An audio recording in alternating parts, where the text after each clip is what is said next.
నమస్కారం. ఘంటారావానికి స్వాగతం. ముందుగా ప్రధాన అంశాలు. హ్యాట్రిక్ కొట్టి భారత అధికారంలోకి వస్తుందన్న కేసీఆర్. ఈసారి 95 నుంచి 105 స్థానాల్లో గెలుస్తామని ధీమా.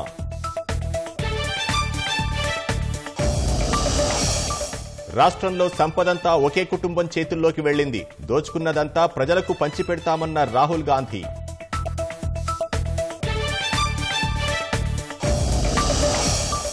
వందల మంది తెలంగాణ బిడ్డల్ని బలిగొన్నది కాంగ్రెసే.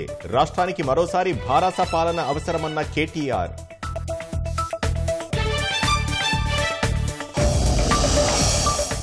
సెమీ హైస్పీడ్ రైలు ప్రారంభించిన ప్రధాని. ఆధునిక భారత సంకల్పానికి నిదర్శనమని వ్యాఖ్య.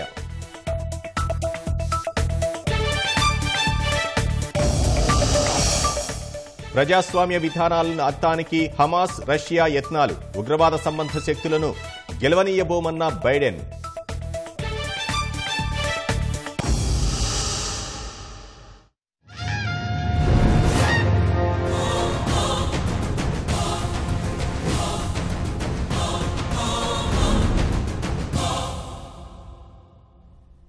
త్వరలో జరగబోయే శాసనసభ ఎన్నికల్లో హ్యాట్రిక్ ఖాయమని భారాస అధ్యక్షుడు కేసీఆర్ పునరుద్ఘాటించారు. 95 నుంచి 105 అసెంబ్లీ స్థానాలు గెలుచుకోబోతున్నామని ధీమా వ్యక్తం చేశారు. రాష్ట్ర ఆవిర్భావం తర్వాత సాగు, తాగునీరు, విద్యుత్ సమస్యలను పరిష్కరించుకున్నామని తెలిపారు. గజ్వేల్ను దేశంలోనే ఆదర్శవంత నియోజకవర్గంగా తీర్చిదిద్దుతానని సీఎం స్పష్టం చేశారు. రాష్ట్రం అభివృద్ధి ఆగదు, ప్రగతి పథంలో ఇంకా ముందుకు సాగుదామని భారస అధినేత పిలుపునిచ్చారు. గతంలో ప్రజలను దశాబ్దాలుగా పట్టిపీడించిన కరెంటు బాధలు, తాగునీటి కష్టాలను స్థిరమైన ఆలోచనతో తీర్చామని కేసీఆర్ వివరించారు. మేడ్చల్ జిల్లా తూంకుంట వద్ద భారస గజ్వేల్ నియోజకవర్గ కార్యకర్తల విస్తృత స్థాయి సమావేశంలో ముఖ్య అతిథిగా పాల్గొన్నారు. కార్యక్రమంలో మంత్రి హరీష్ రావు, వంటేరు ప్రతాపరెడ్డి, రఘోత్తమరెడ్డి తదితరులు పాల్గొన్నారు. గజ్వేల్లో వివిధ అభివృద్ధి కార్యక్రమాలు తొలిదశ ముగిసిందని, ఈసారి గెలిపిస్తే మరో విడత ప్రగతికి శ్రీకారం చుడతామన్నారు. ఇకపై గజ్వేల్ నియోజకవర్గానికి ప్రతి నెల ఓ రోజు కేటాయిస్తానని కేసీఆర్ హామీ ఇచ్చారు. అనేక పోరాటాలు చేసి చివరికి తెలంగాణ తెచ్చుకున్నాం. గజ్వేల్ అభివృద్ధి అయింది, గజ్వేల్ అభివృద్ధి అయింది. ఆయన ముఖం కొడుతుంది, వద్దు దిష్టి కొడుతుంది. మనకు చాలా జరగాల్సింది ఉంది, జరిగింది మీ కళ్ళ ముందరనే ఉంది. తెలంగాణ ప్రజలకు ఉన్నటువంటి బేసిక్ అవసరాలను ఒకటి మనం చేసుకుంటూ పోయినాం. ఆ దుర్గతి నుంచి, ఆ దుఃఖం నుంచి, ఆ బాధ నుంచి మొత్తం రాష్ట్రమే బయటపడాలంటే ఏం చేయాలి? దాన్ని యుఎన్ఓ కూడా పొగిడింది. మంచినీళ్లు రావాలి, ఎట్లా రావాలి? సాగునీళ్లు రావాలి, ఎట్లా రావాలి? మనం స్థిరంగా ఉంటే మిగతాది కూడా స్థిరంగా నడుతుంది. పదవులు వస్తాయి, పోతాయి. 1000 ఏళ్ల దాకా ఎవడు బతకడు కదా. ఉన్నప్పుడు ఏం చేసినాం, ఏం జరిగింది, ఎవరికి ఏం మేలు జరిగింది అనేది ముఖ్యం. నేను మీకు ప్రామిస్ చేస్తా ఉన్నా, ఈ ఎన్నికల తర్వాత ఇక్కడికే వచ్చి నేను స్వయంగా మిమ్మల్ని అన్ని గ్రామాలను పిలిపించుకొని ఒక రోజంతా మీతో గడుపుతా. నేను అక్కడ ఏమేమి సమస్యలు, కొండపోచమ్మ కావచ్చు, మలన్న సాగర్ కావచ్చు, మీ భూములు కోల్పోయారు. మీ అందరికి 2 చేతుల దండం పెడతా ఉన్నా. 27 బోర్లు వేసినాయి. 27 అయితే 3 పడ్డాయి, మిగిలిన 24 గోవింద. ఆ బాధ పోవాలంటే ఖచ్చితంగా పట్టుబట్టి భూగర్భ జలం పైకి రావాలి. ఒక్క తెలంగాణ రాష్ట్రంలో మాత్రమే 6.5 మీటర్ల పైకి వచ్చింది. మన నియోజకవర్గం లోపలనే 65 టీఎంసీల ప్రాజెక్టులు కట్టుకున్నాం. అన్ని గ్రామాలకు కూడా బ్రహ్మాండంగా గోదావరి నీళ్లే వస్తాయి. అది చేసే బాధ్యత నాది అని మనం చేస్తా ఉన్నాం. గజ్వేల్ నియోజకవర్గం పరిధిలో ఇల్లు లేకుండా ఏ పేదవాడు ఉండొద్దనేదే తన లక్ష్యమని కేసీఆర్ ప్రస్తావించారు. కొండపోచమ్మ, మల్లన్న సాగర్ ప్రాజెక్టుల కింద నిర్వాసితుల సమస్యలు పరిష్కరిస్తానని హామీ ఇచ్చారు. అత్యధిక మెజారిటీతో గెలిపించి చరిత్ర పుటల్లో నిలుపుదామని పార్టీ శ్రేణుల్లో ఉత్సాహం రేకెత్తించారు. బీఆర్ఎస్ పార్టీ గెలవాలి, రాష్ట్రంలో గెలవాలి, అంతటా గెలవాలి, అన్ని జిల్లాల్లో గెలవాలి. గెలుస్తున్నాం, దానిలో ఏం డౌట్ లేదు. నాకు తెలిసి 95 నుంచి 105 స్థానాల మధ్య రావాలి మనకు, డౌట్ లేకుండా. ఎంత మేడ తెస్తారనేది మీ దయ. మీరు పడే తిప్పల పడతారు. ప్రజలకు మనం ఏందో అన్ని తెలిసిపోయింది. అవన్నీ కూడా ఈ టర్మ్ లోపల నేను చేసి పెడతాను, మీకు హామీ ఇస్తా ఉన్నా. మంత్లీ ఒక రోజు తప్పకుండా నియోజకవర్గానికి కేటాయించి ఏమేమైతుంది, ఏమేమైతలేదు, నెలకు ఒక పూట ఖచ్చితంగా నేను మీ మధ్య గడుపుతాను, కలిసే పనిచేద్దామని నేను మనవి చేస్తా ఉన్నా. రాష్ట్రానికే తలమానికంగా ఉండే విధంగా గజ్వేల్ని అభివృద్ధి చేసే బాధ్యత నాది, నేను మీకు హామీ ఇస్తా ఉన్నా. గజ్వేల్తో పాటు ముఖ్యమంత్రిగా కేసీఆర్ హ్యాట్రిక్ కొట్టాలని, అందుకోసం కార్యకర్తలు, శ్రేణులు కృషి చేయాలని మంత్రి హరీష్ రావు సూచించారు. గజ్వేల్లో చేసిన అభివృద్ధి అంతా ప్రజల కళ్ల ముందే ఉందని వివరించారు. ఆ రైల్వే లైన్ కు నిధులిచ్చి గజ్వేల్ కు రైలు తెచ్చిన ఘనత కూడా మన కేసీఆర్ గారిది. కేసీఆర్ లేకుండా ఈ గజ్వేల్లో ఈ అభివృద్ధి జరిగేదా? ఇలా గజ్వేల్ కు కాటన్ మార్కెట్ యార్డ్ వచ్చింది, ఫారెస్ట్ యూనివర్సిటీ వచ్చింది, హార్టికల్చర్ యూనివర్సిటీ వచ్చింది, అద్భుతమైన ఆసుపత్రి ఇవాళ గజ్వేల్లో వచ్చింది. ఎండాకాలంను కూడా వానకాలం చేసిన ఘనత ఇవాళ మన కేసీఆర్ గారు. హల్దీ వాగు ఎండాకాలంలో కూడా నిండు కుండలాగా హల్దీ ఉన్నది. మన కూడవెల్లి చెక్ డ్యాములు ఎండాకాలంలో కూడా మత్తళ్ళు దుంకేటట్టు చేసి ఎంత పంట పండుతుంది మన గజ్వేల్లో అంటే 3,000 కోట్ల రూపాయల వడ్లు ఒక్క సంవత్సరం గజ్వేల్లో పండుతా ఉన్నాయి. మరి అలాంటి ముఖ్యమంత్రి గారికి మనం ఇవాళ రుణం తీర్చుకోవాలి. తెలంగాణ ప్రజలకు దక్కాల్సిన సంపదంతా ఒక కుటుంబం చేతుల్లోకి వెళ్లిందని కాంగ్రెస్ అగ్రనేత రాహుల్ గాంధీ ఆరోపించారు. కాంగ్రెస్ అధికారంలోకి వచ్చాక అదంతా ప్రజలకు పంచుతామని తెలిపారు. రాష్ట్రంలో 3 రోజుల పాటు చేసిన కాంగ్రెస్ బస్సు యాత్ర ఆర్మూర్ సభతో ముగిసింది. చివరి రోజు ఉమ్మడి కరీంనగర్, నిజామాబాద్ జిల్లాలో పర్యటించిన రాహుల్ భాజపా ప్రభుత్వాలపై విమర్శలు గుప్పించారు. ప్రజల తెలంగాణ ఏర్పాటే కాంగ్రెస్ లక్ష్యమని ఆయన స్పష్టం చేశారు. రాష్ట్రంలో అధికారమే లక్ష్యంగా అడుగులు వేస్తున్న కాంగ్రెస్ విజయభేరి పేరుతో తొలి విడతలో 3 రోజుల పాటు చేపట్టిన బస్సు యాత్ర ముగిసింది. రామప్ప ఆలయం వద్ద ప్రారంభమైన ఈ యాత్ర ములుగు, భూపాలపల్లి, మంథని, పెద్దపల్లి, కరీంనగర్, జగిత్యాల, కోరుట్ల, ఆర్మూర్ నియోజకవర్గాల్లో సాగింది. ఉదయం కరీంనగర్ నుంచి బయలుదేరిన రాహుల్ నేరుగా జగిత్యాలకు వెళ్లారు. అక్కడ ఏర్పాటు చేసిన కార్నర్ మీటింగ్లో ప్రసంగించిన రాహుల్ తెలంగాణ సంపదంతా కేసీఆర్ కుటుంబం పాలైందని ఆరోపించారు. గాండ్రిస్తున్న కాంగ్రెస్ పులులు భారసా సర్కార్ను పెకిలించివేయనున్నట్లు చెప్పారు. तेलंगाना मिला और फिर आपने देखा एक परिवार का राज हो गया। स्टेट का जो पूरा धन है, चाहे वो जमीन हो, रेत हो, शराब हो, सारा का सारा पैसा एक परिवार के कंट्रोल में है। हमारी सरकार आएगी तो इस शुगर फैक्ट्री का रिवाइवल का काम हम करेंगे आपके लिए। हमने प्रजाला तेलंगाना के लिए तेलंगाना बनाया था और प्रजाला तेलंगाना का सपना पूरा करके कांग्रेस पार्टी आपको दिखाएगी। जंगल में कभी जाते हैं तो शेर अकेले अकेले मिलते हैं, एक साथ नहीं मिलते। जंगल में ये देखो कांग्रेस पार्टी के कितने बब्बर शेर बैठे हुए हैं। ये बीआरएस की सरकार को उखाड़ के फेंकने वाले हैं। तेलंगाना की जनता की सरकार होगी, प्रजाला तेलंगाना की सरकार होगी। జగిత్యాలలో సమావేశం అనంతరం కోరుట్లకు బయలుదేరిన రాహుల్ అక్కడి ప్రజలకు అభివాదం చేస్తూ ముందుకు కదిలారు. మధ్యాహ్న భోజనం అనంతరం నిజామాబాద్ జిల్లాలోకి కాంగ్రెస్ బస్సు యాత్ర ప్రవేశించగా మోర్తాడ్ వద్ద జరిగిన కార్నర్ మీటింగ్లో ప్రజలనుద్దేశించి ప్రసంగించారు. భాజపాను ప్రశ్నించే విపక్ష నేతలందరినీ వెంటాడుతున్న కేంద్ర దర్యాప్తు సంస్థలు అత్యంత అవినీతి ముఖ్యమంత్రి కేసీఆర్ను మాత్రం పట్టించుకోవని విమర్శించారు. बीजेपी है, बीआरएस है, एमआईएम है और कांग्रेस पार्टी और मैं पूरे देश में बीजेपी से लड़ते हैं। बीजेपी 24 घंटा मेरे ऊपर आक्रमण करती रहती है। आपके चीफ मिनिस्टर ने जबरदस्त भ्रष्टाचार किया, मगर उनमें ना सीबीआई इंक्वायरी, ना ईडी इंक्वायरी, ना इनकम टैक्स इंक्वायरी। विपक्ष के सब नेताओं पर बीजेपी इंक्वायरी कराती है, मगर आपके चीफ मिनिस्टर में कोई इंक्वायरी नहीं। मतलब बीजेपी बीआरएस की प्रोटेक्शन करती है। ये तीनों एक दूसरे की मदद करते रहते हैं। बीजेपी और एमआईएम का यहाँ कुछ मतलब नहीं है। आधे फोन करके कह रहे भैया हमें कांग्रेस में आने दो, हम कह रहे नहीं। मतलब उनकी गाड़ी के सारे पहिए उतर गए। अब मामला एक ही है, ये जो बीआरएस की सरकार है इसे हटाना है और लड़ाई कांग्रेस और इनके बीच में है। लड़ाई मोराला तेलंगाना और प्रजाला तेलंगाना के बीच में है। బస్సు యాత్రలో చివరగా ఆర్మూర్లో జరిగిన సభకు రాహుల్ గాంధీ హాజరయ్యారు. సోనియా గాంధీ ఒక్క కుటుంబం కోసం తెలంగాణ ఏర్పాటు చేయలేదన్న రాహుల్ కేసీఆర్ కుటుంబం చేసిన దోపిడీనంతా ప్రజలకు పంచుతామని చెప్పారు. ఇటీవల కాంగ్రెస్ ప్రకటించిన 6 గ్యారంటీలను వివరిస్తూ అధికారంలోకి వచ్చిన వెంటనే అమలు చేస్తామని హామీ ఇచ్చారు. सोनिया गांधी जी ने तेलंगाना की पूरी मदद नहीं की होती तो शायद तेलंगाना बनता ही नहीं। मगर सोनिया गांधी जी मोराला तेलंगाना नहीं बनाना चाहती थी, प्रजाला तेलंगाना बनाना चाहती थी। पिछले 10 साल केसीआर ने आपसे पैसा लूटा है। मैं आपको बता रहा हूं, जितने रुपए केसीआर ने आपसे लूटे हैं उतने रुपए हम आपको वापस देने जा रहे हैं। आज की सरकार आएगी, आपका पेंशन 2000 का नहीं होगा, आपका पेंशन दुगना हो जाएगा, 4000 रुपए का होगा। करोड़ों महिलाओं के बैंक अकाउंट में हर महीने 2500 रुपए जाएगा। आज आप 1000 रुपए का सिलेंडर खरीदती हैं, जैसे हमारी सरकार बनेगी आपके वहां सब 500 रुपए आपके वहां बन जाएंगे। इसके बाद जब हमारी सरकार आएगी, जब आप बस में जाएंगी आपको टिकट खरीदने की कोई जरूरत नहीं होगी, आप फ्री में घूमेंगी। रैतु भरोसा स्कीम 15,000 रुपए प्रति एकड़ किसानों को, 12,000 रुपए प्रति एकड़ मजदूरों को। हम टर्मरिक के किसानों को 12,000 और 15,000 रुपए के बीच में हर क्विंटल के लिए देंगे और जो भी आप उगाते हो उसके लिए 500 रुपए MSP से ज्यादा हम आपको देंगे।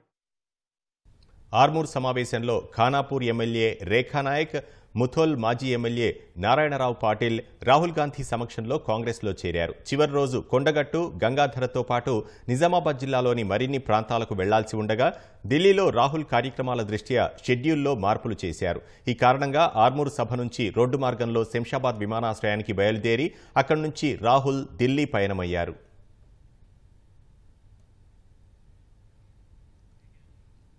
రాష్ట్రంలో పర్యటిస్తున్న కాంగ్రెస్ అగ్రనేత రాహుల్ గాంధీ ఓ చోట గరిట పట్టారు. టిఫిన్ సెంటర్లో దోశలు వేస్తూ సందడి చేశారు. జగిత్యాల వెళ్లే ముందు నూకపల్లి బస్టాండ్ వద్ద వాహనం ఆపారు. రోడ్డు పక్కనున్న ప్రయాణికులను రాహుల్ కలిశారు. ద్విచక్ర వాహనంపై వెళుతున్న వారితో ముచ్చటించి చిన్నారులకు చాక్లెట్లు పంచారు. బస్టాండ్ వద్దనున్న టిఫిన్ బండి వద్దకు వెళ్లిన రాహుల్ గాంధీ స్వయంగా గరిట పట్టారు.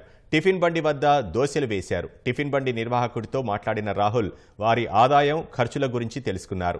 నిజామాబాద్ జిల్లా పడగల్ వద్ద ఓ ఛాయ్ దుకాణంలోకి వెళ్లిన రాహుల్ టీ అమ్ముతున్న వృద్ధురాలితో మాట్లాడారు. దుకాణం నిర్వాహకుడి ఇంట్లో పిల్లలతో సరదాగా ముచ్చటించారు.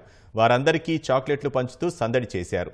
సోనియమ్మ బిడ్డ, ఇందిరమ్మ మనువడిని నువ్వేమా అంటూ అక్కడి వృద్ధులు రాహుల్ను ఆప్యాయంగా పలకరించారు.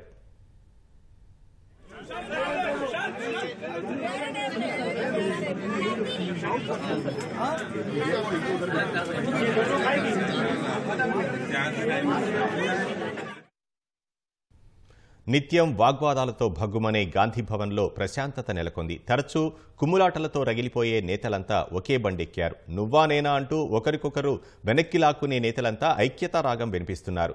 గెలిచే అవకాశాలు ఇచ్చే నేతలు ఇక మాదే అధికారం అంటున్నారు. అసెంబ్లీ ఎన్నికల వేళ రాష్ట్ర కాంగ్రెస్ పార్టీలో నెలకొన్న కొత్త ఉత్సాహం ఇది. శాసనసభ సమరానికి పార్టీ అగ్రనేతలు శంఖారావం పూరించిన తరుణంలో నేతలంతా కలిసి సాగుతూ కార్యకర్తల్లో జోష్ నింపుతున్నారు. 3 రోజులుగా రాష్ట్రంలో రాహుల్ గాంధీ బస్సు యాత్ర కొనసాగుతుండగా రాష్ట్రంలో కాంగ్రెస్ ముఖ్య నేతలంతా ఆయన వెంటే సాగుతున్నారు. పిసిసి అధ్యక్షుడు రేవంత్ రెడ్డి, సిఎల్పి నేత భట్టి, సీనియర్ నాయకులు ఉత్తమ్, కోమటిరెడ్డి, శ్రీధర్ బాబు, జీవన్ రెడ్డి, జగ్గారెడ్డితో పాటు కీలక నేతలంతా బస్సు యాత్రగా ముందుకెళ్తున్నారు.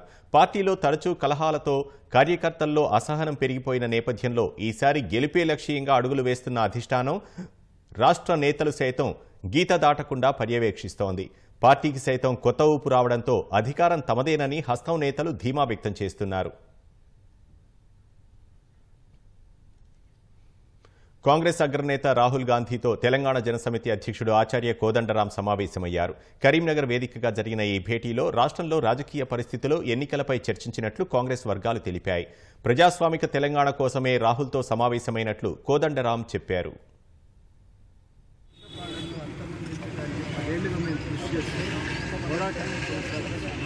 తీవ్ర ఒత్తిళ్ల నడుమ ఈ పోరాటం సాగుతాం. మరి వాళ్ళ ఒక సందర్భం మా గుర్తింపు లేకున్నటువంటి మీ గుర్తింపు మనం ఇద్దరం కనుక కలిసి పనిచేయగలిగితే ఈ మార్పు సులభతరం అవుతుందని భావిస్తున్నాం. ఆయన అంటే నిరంకుశ పాలన అంతం కావాలని కలిసి పనిచేయాలి. హైదరాబాద్లో ఈ విషయాలపైన మీతో మా నాయకులు మాట్లాడతారు. అర్థవంతమైన భాగస్వామ్యం గురించి మీకు చర్చిస్తారని దేశంలో అత్యవసర పరిస్థితి విధించి ప్రజాస్వామ్యాన్ని అపహాస్యం చేసిన కాంగ్రెస్ పార్టీ అగ్రనేత రాహుల్ గాంధీ తెలంగాణలో ప్రజాస్వామ్యం గురించి మాట్లాడటం విడ్డూరంగా ఉందని మంత్రి కేటీఆర్ విమర్శించారు. జిట్టా బాలకృష్ణారెడ్డి, టీఎన్జీఓ మాజీ అధ్యక్షుడు మామిళ్ల రాజేందర్ను మంత్రి కేటీఆర్ పార్టీలోకి ఆహ్వానించారు. ఢిల్లీ గులాములుగా, గుజరాత్ తొత్తులుగా ఉండేవారు మనకు కావాలా అని కేటీఆర్ ప్రశ్నించారు. తెలంగాణపై కేసీఆర్కు ఉండే ప్రేమ ఢిల్లీ పెద్దలకు ఉంటుందా అన్నారు. కష్టపడి తెచ్చుకున్న రాష్ట్రాన్ని ఎవరి చేతిలోనో పెడదామా అని ప్రజల్ని కోరారు. బీసీ జనగణన చేయాలని గతంలోనే అసెంబ్లీ తీర్మానం చేసి కేంద్రానికి పంపామన్న కేటీఆర్ కాంగ్రెస్ పాలిత రాష్ట్రాల్లో బీసీ జనగణనను ఎందుకు చేయలేదని రాహుల్ను ప్రశ్నించారు. కేసీఆర్ పరిపాలనలో 9.5 ఏళ్లలో తెలంగాణలో ఏం తక్కువైంది? ఏమైంది? ఎవరికి ఏం తక్కువైంది? తెలంగాణలో ఏమేం జరిగింది? కరెంటు బాగైందా? మంచినీళ్ళ వ్యవస్థ బాగైందా? సాగునీటి వ్యవస్థ బాగైందా? వ్యవసాయం బాగుపడ్డదా? విద్య బాగైందా? వైద్యం బాగైందా? సంక్షేమం చక్కగుందా? ఇన్ని జరిగినాయే. మరి ఇంతకంటే మెరుగ్గా ఎక్కడైనా జరిగిందా భారతదేశంలో? తలసరి ఆదాయం పెరిగిందా? ప్రజల సంపద పెరిగిందా? ఊళ్ళల్లో బ్రహ్మాండంగా పక్కా ఇండ్లు కడుతుండ్రా? భూముల విలువలు పెరిగినాయా? మరి ఎందుకోసం అసంతృప్తి ఉండాలి అసలు కేసీఆర్ మీద? దించేయాలంటాడు ఒకడు. దించేయాలి కేసీఆర్ అర్జెంట్. ఎందుకు దించేయాలి? చాలా విచిత్రం అనిపిస్తుంది. రాహుల్ గాంధీ మాట్లాడిండు ఈరోజు. కేసీఆర్ అట దొరల పాలన కావాలా, ప్రజల పాలన కావాలా అంటాడు. ఎవరు? రాహుల్ గాంధీ. వాళ్ళ నాయనమ్మ ఇందిరాగాంధీ గారు భారతదేశంలో ఒక్కసారి ఎమర్జెన్సీ పెట్టిన దౌర్భాగ్య పార్టీ ఏదంటే కాంగ్రెస్ పార్టీ. ఆ కాంగ్రెస్ పార్టీ నాయకుడు వచ్చి ఇలా మనకు ప్రజాస్వామ్యం గురించి చిలక పలుకులు పలుకుతున్నాడు. ప్రజల పాలన కావాలన్న ఆట. ప్రజాస్వామ్యాన్ని పరిహాసం చేసి ఎమర్జెన్సీ పెట్టిన దిక్కుమాలిన కాంగ్రెస్ ఇవాళ వచ్చి రోడ్ ఇట్లెందుకుంది, మోరీ అట్లెందుకుంది అంటారు కాంగ్రెస్ వాళ్ళు అక్కడక్కడ. ఎంత ఆశ్చర్యం అనిపిస్తుంది అంటే, ఒక్క ఛాన్స్ ఇవ్వండి అంట. ఒక్క ఛాన్స్ ఇవ్వండి. 11 ఛాన్సులు ఇచ్చినారు కదా ప్రజలు మీకు. ఒకటి కాదు, 55 ఏళ్ళు రాష్ట్రాన్ని పరిపాలించి దేశాన్ని పరిపాలించే అవకాశం ఇచ్చినప్పుడు ఆ రోజు ఏమి చేయని వాళ్ళు వచ్చి మళ్ళా ఇది చేస్తాం అది చేస్తాం ఇట్లెందుకుంది అట్లెందుకుందంటే, అమరవీరుల స్తూపం కాడికి పోదాం, మద్యం వంచను పైసలు వంచను అని ఒట్టేస్తావా కేసీఆర్, అమరవీరుల స్తూపం కాడికి వస్తావా అని రేవంత్ రెడ్డి మాట్లాడుతుండు. ఎవరు ఈ రేవంత్ రెడ్డి? రాష్ట్రము దేశం మొత్తం చూస్తుంటే 50 లక్షల రూపాయల కట్టలతో దొరికిపోయిన రేవంత్ రెడ్డి పైసలు వంచాని ప్రమాణం చేస్తాడంట. అది కూడా ఆయన గజుడిగా కథ. అది కూడా కేసీఆర్ రమ్మని సవాలు. మోడీ గారు వస్తారు, ఆయన వచ్చి నువ్వు కాంగ్రెస్ కు బి టీం అంటాడు. నువ్వు కాంగ్రెస్ కు బి టీము, కాంగ్రెస్ కు కర్ణాటకలో కేసీఆర్ పైసలు పంపిండు అని ఆయన వచ్చి మాట్లాడతాడు. రాహుల్ గాంధీ గారు వచ్చి ఈయననేమో మీరు బీజేపీకి బి టీం అంటాడు. బీజేపీకి వత్తాసు పలుకుతున్నారు, బీజేపీకి బి టీం అంటాడు. అయ్యా మేము ఎవల బి టీము కాదు, మేము తెలంగాణ ప్రజల ఏ టీము, తెలంగాణ ప్రజలకు అవ్వల్ దర్జా టీము మేము. మాకు ఎవడికో గులాంగా ఉండే అవసరం మాకు లేదు. మీకు ఉండవచ్చు కాక మాకు అట్లాంటి అలవాట్లు లేవు. అయినా నాకు తెలియకడుగుతా, పార్లమెంటులో కౌగులించుకుంటారు, పార్లమెంట్లో కన్ను గీటుతారు, ఒకళ్ళ మీద ఒకళ్ళు అల్మించుకుంటారు, ఒకళ్ళ ప్రేమలు పడతారు. అక్కడనేమో ఒకరినొకరు కౌగులించుకోలేదా? రాహుల్ గాంధీ నరేంద్ర మోడీ కన్ను గీటుకోలేదా? కరీంనగర్లో నిజామాబాద్లో కలిసి పనిచేయలేదా? మణికొండలో అదేవిధంగా మక్తల్లో కలిసి మున్సిపాలిటీలు గెలుచుకోలేదా? బీజేపీ కాంగ్రెస్ ఇవాళ మళ్ళీ వచ్చి ఇక్కడ మంచిగా చాలా పుణ్యాత్ములాగా మాట్లాడితే ఎవడు నమ్మాలా? అందుకే నేను అనేది, నిజంగా మనకంటే కూడా బాగా చెప్పింది కాంగ్రెస్ పార్టీ గురించి రేవంత్ రెడ్డి. సోనియమ్మను బలిదేవత అన్నాడు, రాహుల్ గాంధీని ముద్దపప్పు అన్నాడు. నేను అంటలేను సుమా. మళ్ళా కార్ను పోలిన గుర్తులు రద్దు చేయాలని భారాస దాఖలు చేసిన 2 పిటిషన్లను సుప్రీంకోర్టు కొట్టివేసింది. మునుగోడు ఎన్నికల సందర్భంగా హైకోర్టు కొట్టివేసిన పిటిషన్పై ఆలస్యంగా వచ్చారని ధర్మాసనం పేర్కొంది.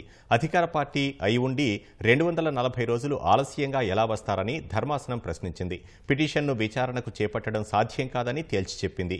కావాలంటే హైకోర్టుకు వెళ్లొచ్చన్న సుప్రీంకోర్టు మెరిట్స్ ఆధారంగానే అక్కడ విచారణ ఉంటుందని స్పష్టం చేసింది.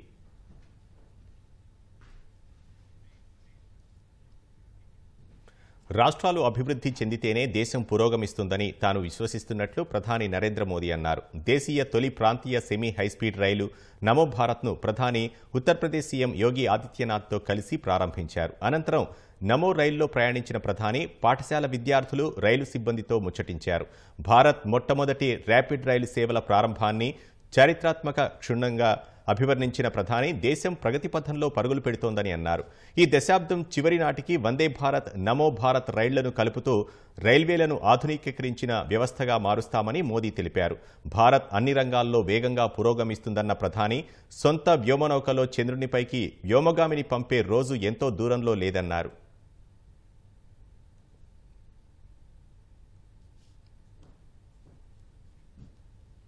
హమాస్పై ఇజ్రాయెల్ భీకర దాడులు చేస్తున్న వేళ అమెరికా అధ్యక్షుడు బైడెన్ మరోసారి కీలక వ్యాఖ్యలు చేశారు. తమ దేశాలను కాపాడుకునేందుకు యుద్ధం చేస్తున్న ఇజ్రాయెల్, ఉక్రెయిన్కు ఎప్పుడూ అండగా ఉంటామని బైడెన్ పునరుద్ఘాటించారు. హమాస్, రష్యా ఒకటేనని అన్న బైడెన్ ప్రపంచంలో ఉన్న ప్రజాస్వామ్య విధానాలను అంతం చేయాలని ఇవి చూస్తున్నాయని ఆరోపించారు. హమాస్, రష్యా వేర్వేరు విధాలుగా బెదిరింపులకు పాల్పడుతున్నా ఒక విషయంలో ఆ రెండింటి ఎజెండా ఒకటే అన్నారు. ప్రపంచ పెద్దగా విచ్ఛిన్నకర రాజకీయాలకు స్థానం ఇవ్వబోమన్న అగ్రరాజ్య అధినేత హమాస్, పుతిన్ వంటి ఉగ్రవాద సంబంధ శక్తులను గెలవనీయబోమని స్పష్టం చేశారు. మన విలువలు ఇతర దేశాలతో కలిసి పనిచేసేలా ఉంటాయన్నారు.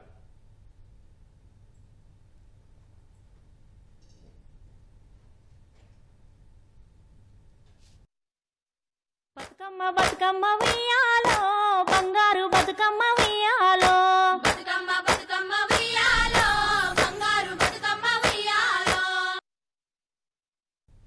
రాష్ట్ర వ్యాప్తంగా జరుగుతున్న బతుకమ్మ వేడుకల్ని ప్రత్యక్ష ప్రసారం ద్వారా చూద్దాం.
రాష్ట్రంలోని ప్రముఖ ఆలయాల్లో దేవీ శరన్నవరాత్రులు వైభవంగా జరుగుతున్నాయి. బాసర జ్ఞాన సరస్వతి అమ్మవారి దర్శనానికి భక్తులు పోటెత్తారు. మూల నక్షత్రం కావడంతో పెద్ద ఎత్తున అక్షరాభ్యాసాలు జరిగాయి. ఓరుగల్లు భద్రకాళి అమ్మవారు సరస్వతీదేవిగా భక్తులకు దర్శనమిచ్చారు.